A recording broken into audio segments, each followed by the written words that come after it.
Assalamualaikum warahmatullahi wabarakatuh. Perkenalkan, nama saya Ardega Bayhaki. Di sini saya akan menjelaskan secara singkat mengenai perkembangan komputer dari generasi ke generasi. So, kita simak saja videonya.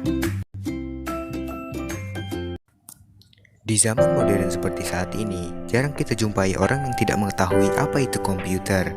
Karena banyak masyarakat saat ini yang sudah banyak menggunakan komputer, bahkan bergantung pada komputer, mulai dari kalangan anak-anak, remaja, dewasa, bahkan lansia. Namun, apa sih arti dari sebuah komputer? Dalam Kamus Besar Bahasa Indonesia atau KBBI, komputer memiliki arti yaitu sebuah alat elektronik otomatis yang dapat menghitung atau mengolah data secara cermat menurut yang diinstruksikan, dan memberikan hasil pengolahan, serta dapat menjalankan sistem multimedia. Biasanya terdiri atas unit pemasukan, pengeluaran, penyimpanan, serta pengontrolan. Sejarah tentang komputer dimulai pada abad ke-19, yang dimana komputer untuk pertama kali digagas oleh seorang matematikawan asal Inggris yang bernama Charles Babbage. Beliau biasa disebut sebagai Bapak Komputer. Beliau mengembangkan mesin yang dapat menjalankan operasi perhitungan aritmatika, namun tidak dapat diselesaikan. Kemudian proyek tersebut dilanjutkan oleh anaknya dan kini dapat dilihat di museum.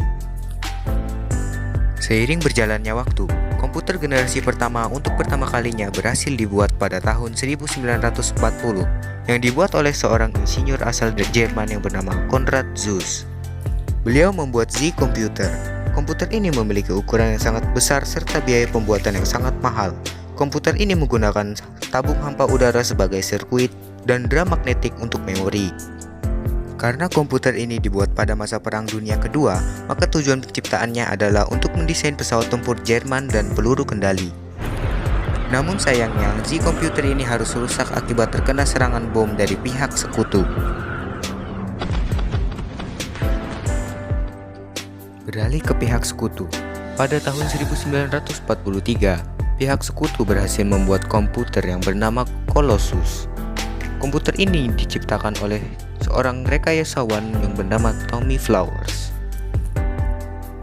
Colossus komputer ini mampu meretas strategi perang Jerman hanya dalam hitungan jam, dan komputer ini membawa kemenangan bagi pihak sekutu. Hal tersebut membuat banyak pihak yang mulai tertarik untuk mengembangkan teknologi komputer. Setelah melakukan pengembangan terhadap teknologi komputer, akhirnya pada tahun 1955, komputer generasi kedua berhasil dibuat. Komputer generasi kedua ini menggantikan tabung hampa udara menjadi sebuah transistor yang dijadikan sebagai sebuah sirkuit.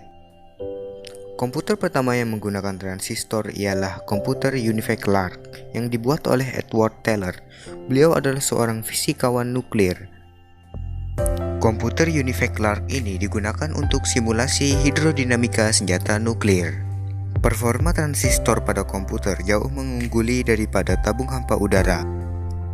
Namun seiring berjalannya waktu, para ilmuwan mulai menyadari bahwa penggunaan transistor pada komputer bisa membuat komputer menjadi cepat panas dan menimbulkan kerusakan. Pada tahun 1965, komputer telah memasuki generasi ketiga. Komputer pada generasi ketiga menggunakan komponen IC atau sirkuit terpadu.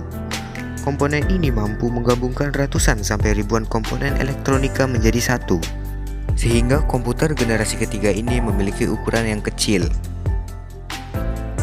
Pencipta dari komponen sirkuit terpadu atau IC ini adalah seorang insinyur listrik asal Amerika Serikat yang bernama Jack Kilby.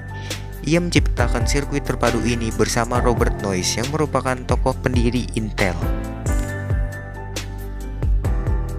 Tidak berhenti sampai di situ saja, para ilmuwan terus mengembangkan teknologi komputer sehingga terciptalah LSI atau Large Scale Integration. Komponen ini mampu menampung ratusan transistor ke dalam satu chip. Dan kemudian terciptalah VLSI atau Very Large Scale Integration. Komponen ini mampu menggabungkan ribuan transistor ke dalam satu chip. Dan disusul lagi dengan terciptanya ULSI atau Ultra Large Scale Integration.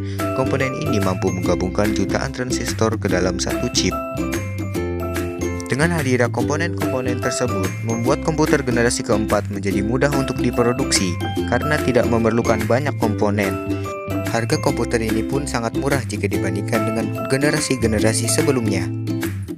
Sampai saat ini, komputer telah memasuki generasi kelima, dan komputer ini masih terus dikembangkan oleh para ilmuwan. Dan hebatnya lagi, para ilmuwan saat ini sedang mencoba untuk mengembangkan komputer yang memiliki pikiran layaknya seorang manusia.